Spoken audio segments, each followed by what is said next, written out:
9 at 25, KMSD, 98.3 FM, 1510 AM, streaming BigStoneRadio.com. It is Good Morning Millbank, and we are pleased to welcome in as we start our anniversary month. Of course, 40 years of celebrating KMSD pure goodness. The man who started it all. He's the one to blame. Thank you. Thank you. Larry Bauer, and this is my first chat. Obviously, Holly, you know him. And well, I've met him before because it had to be the cross-country team because that's the only... I did gymnastics for a while, but the cross-country team was the only one that I actually, did. And I think Larry showed us how to lift weights. Right. And back then, I think I could bench press like 50 pounds, and it was sad. There you go. That's awesome. Yeah, they used to bring the whole team down, I think, yeah. And we'd work them out. Yeah. Well, it's a pleasure to meet you. So 40 years ago, what made you, had you started other, I have so many questions, so many. Had you started other radio stations before that? Was this your first? Talk about. What were you thinking? Yeah, what in the world were you thinking? I wasn't. Yeah. Well, actually, Les Cleven is the one that built KMSD. And I was doing mornings for Les back in the 60s out at KBHB, and he was telling me about wanting to build this radio station in Millbank, South Dakota, and I didn't know what a Millbank was at that time. Mm-hmm. And so I went over and I bought a radio station in Lemon, South Dakota that was upside down and got it turned around. And one day Cleveland called me. He says, Bauer, I want you to sell that thing down there and go over and build that station for me in Millbank. And so that's what I did. And that's how it all came together. But Cleveland owned the radio station. I just helped him build it and put it on the air. And I think we ran it for, I don't know, I must have been here 5 years, 6 years, 7, something like that. Left in 1980 and built a new station in Brookings, actually licensed to Volga, KV91, and done nothing but turnarounds and startups my whole career. By the way, 40 years ago, I was 2 years old. Me too. I was going to say, how did you get your start in radio? Boy, that's interesting. I got discharged from the Army, couldn't do anything else, and I saw an ad in the paper in Minot, North Dakota for a salesman at KQDY, QD Radio in Minot. And why, but I don't know why they hired me, but they did, and that's how it all started. My second cousin was working, Jim Shimke, he went by Jim Key on the air, was working at KSDR in Watertown. And I remember that name. Jeez. Yeah. And so I came down and helped them do a baseball game one time, and so they hired me at KSDR, and one thing led to another, and here we are. I've managed radio stations in, Montana, South Dakota, Nevada, Oregon, Arizona, West Virginia, Colorado. What was your favorite radio stop? It's got to be the one. My wife and I bought a bankrupt radio station in Lamar, Colorado back in 1990. The station was bankrupt and off the air, and we bought it from bankruptcy court. That had to have been the greatest experience because it was ours. We finally did a startup for us rather than somebody else.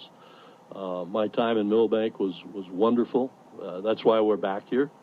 We come back in the summertime, and we have a cabin on the island out in Big Stone. And I love this area. And Millbank was a great experience. We had a grand opening, and we had, good golly, I can't remember. I think we had like 1,200, 1,500 people come to it.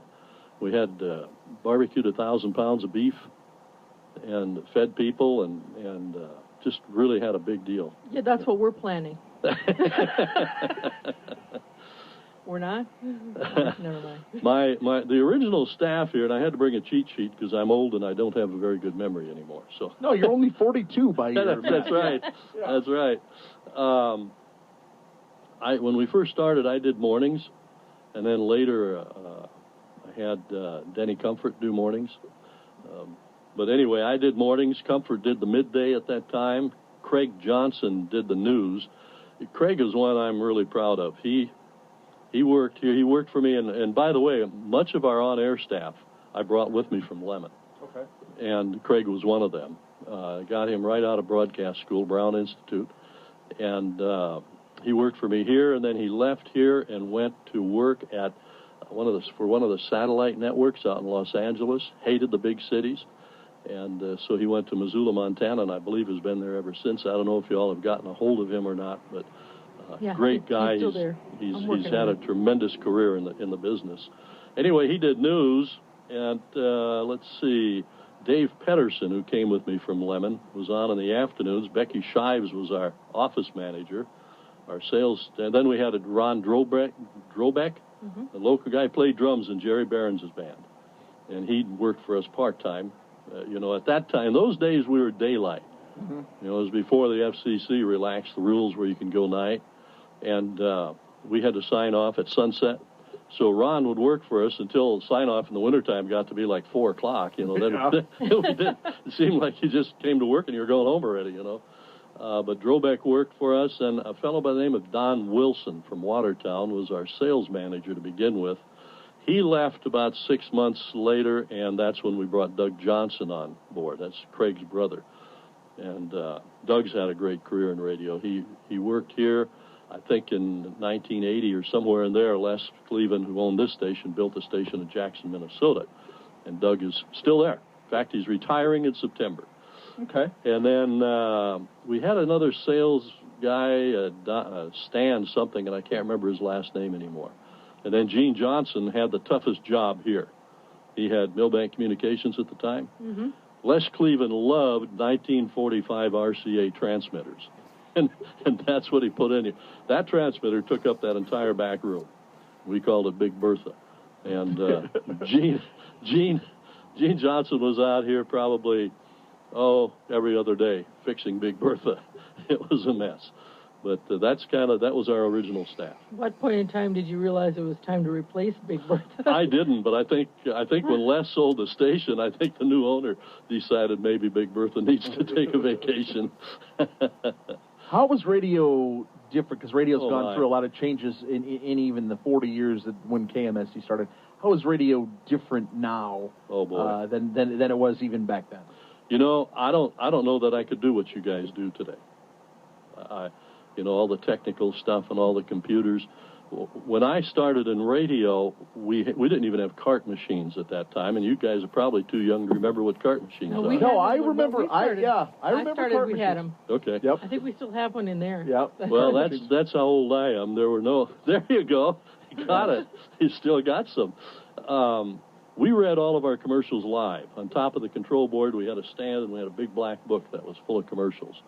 So you really had to have some talent, because you're doing your authoritative news voice, and then you're doing a disc jockey voice, and then you're doing commercials, and then you do the farm markets, and then the sports. One person did everything. And that, to me, is the major change I've seen in radio today. All the technicalities, all the computerized radio stations and all of that has come into being. I really don't think I could handle the board shift anymore, because I wouldn't know how to run that stuff. I think you could figure it out. It's not that I'd say, Chris. It's really not that difficult. Are you still? If Carino could do it, It's funny because it's true. Yeah. Did you? Are you still involved in radio, or have you completely retired? No, I'm as retired as I'm ever going to be. I can't ever imagine myself sitting at home doing nothing. Although I do some of that, to relax, but I do a lot of consulting work now. I have been for we sold our station in 2002. I got cancer in 1997, got it again in 2000. So decided, if we got to do this every 3 years, we don't need a radio station and 15 employees. So we sold it, and I started doing some consulting work, and I still do. Got probably half a dozen radio stations that I work with on a regular basis. Do seminars on sales, do sales training, do seminars for chambers of commerce and such on marketing and customer service and things of that nature. So yeah, I still keep my fingers in it. Okay, tell me a witty, funny story about the early days of KMSD. It could involve you. It could involve somebody who you worked with. Give me whatever you think is a funny story. Yeah, this is still a family radio station. Okay, so I won't tell any Les Cleveland stories then because of that. Holy cow! There's so many, as you well know in radio. There's so many foo-foos you do on the air that you get mixed up and the words come out backwards and upside down and sideways. But a funny thing, it really wasn't at KMSD, but we had a blizzard, and I was a morning guy, and I had a four-wheel drive outfit, and Doug Johnson lived in town, and he wanted to come out, so he followed me out here one day, and the ditches were kind of full of snow, and you couldn't really see where the approach was to turn in here.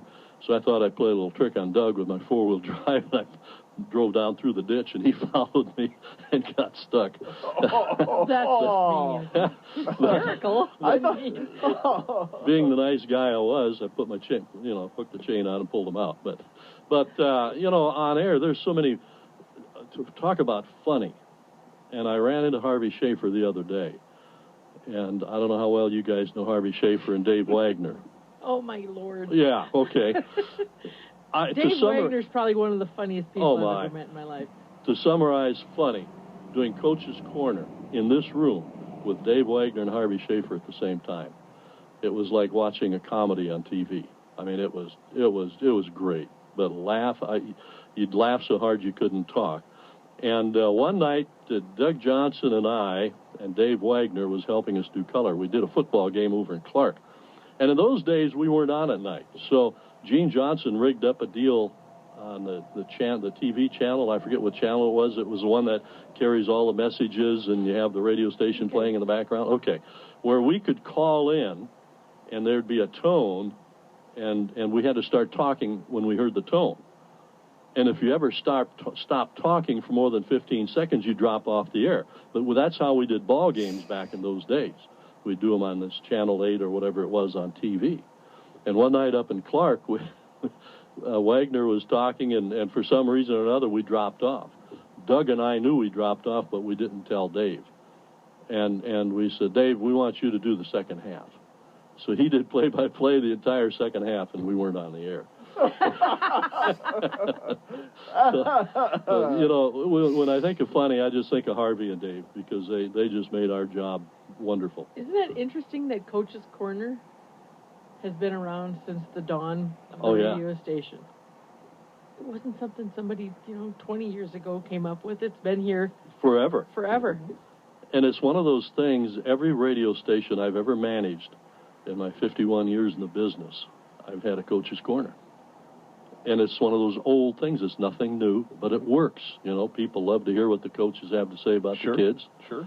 And it's a revenue generator, and so we've done it everywhere we've ever been.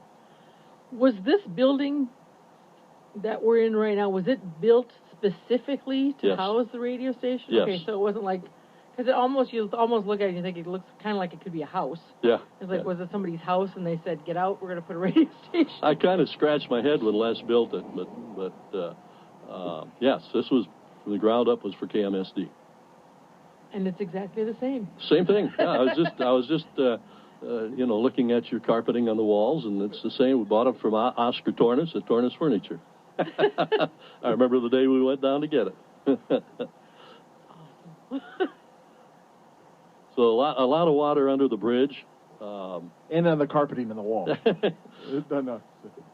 But it was a great experience. There's nothing more fun to me in the business than to start a radio station from the ground up and watch it grow and that type of thing. We had a blast here. We always had fun. A lot of people have come and gone since, but we had a great staff when we started, and the community accepted us, and it was great. There was a lady that, what was her name? Vi Berkner? Oh, yeah. Used to do her show on KDIO. Mm-hmm. Yeah. Didn't she do it like from a closet in her house or something? And did a wonderful job with it. Did it for years and years. And some people got mad at us because we came in and built KMSD because Vi was still doing that show over there. And I think she still did it the first couple of years we were here. Did she ever come over here to work then? No. Nope. And I don't know where everybody is. Becky Shives, I don't know where she's at today. I'll let you know when I call her. Yeah, I think she's in the cities. And then Denny Comfort Denny worked for me for 14 years. after Millbank. And he now, he went to the dark side. He's at the newspaper in Duluth, Minnesota. And when you talk to him on the phone, you can tell he's still a radio guy. Oh, yes, yes. I just he answers the phone like this. Yeah, he's got his radio voice on. Hi. Hello, I'm Denny Comfort. Hello. We, one of my clients... Okay, first of all, is Denny Comfort his real name? That's his real name, yes. Isn't that just the best name? It's a great radio name. No need to change your name there. Yeah. You're slow grooving the Denny was a afternoon catcher with on our Denny softball Comfort. team. And you had a softball team? Yes, we did. One morning I went on the air, and they were putting together this softball league in town. And so I went on the air, and I said, we want to have a KMSD softball team. If you want to play, give me a call. And just like that, the lines lit up. And a lot of farm people out here, Rich Will and Ray Will, Ron Fenner, just a number of farm people came together. And we had a softball team. And Denny was our catcher, but he would always rip out the differential of his trousers when he was catching. So if you interview him, you have to ask him about that. He's in Duluth, Minnesota. Craig, as I said, is out in Missoula, Montana. Doug is in Jackson, Minnesota. Well, I can't remember. I don't know where anybody else is. Ron Drobeck, I think you told me he was in Arizona. He's somewhere. in Arizona, yeah. Well, we may be neighbors because that's where we live in the wintertime. There you go. Tell your wife to find him on Facebook. Yeah, we'll have to do that. Chris's wife is now my Facebook friend, so. You have a lot of Facebook friends. Yeah. Not a lot of friends in real life, just a lot of Facebook friends. I'm just kidding. It's just a joke. I know where you live. I know you do. Did you have a talk show? We did. I did it myself for a few years, then Craig Johnson and I did it together. And then Craig, when I went off the air and we got so busy, then Craig did the talk show himself, yeah. And that's something that I, too, think that a lot of small market radio stations are missing the boat with. I mean, in my world, we're given a license to serve our community, and I think this station has done that very well for 40 years. But I work with a lot of small market radio stations that don't do that. They're virtually computerized jukeboxes, and a talk show it's such a great way to serve your community, to have your guests come in and let the community know what's going on. You know, we used to tell our people, when we had the station in Lamar, we want you to make our listeners feel like they're sitting at a table having a cup of coffee with you every day, and we want the community to gather at the radio station. And I think KMSD has been that. I lost touch for several years because I was in West Virginia and all over the United States. But from what you're doing now, I would guess that hadn't stopped. Well, thank you so much for coming in. It was a pleasure to meet you and find all about KMSD, because I was only 5 when KMSD first Shut up. You were only... That's just what I was thinking. You could have sat there all day and not said that. I had to. It was a pleasure. Thank you so much for coming. Thank you for having me out here. This was great. It feels good to be in this building again and to reminisce about how we started it. It doesn't seem that long ago, but when I look at my driver's license and see my birth date, I guess it was.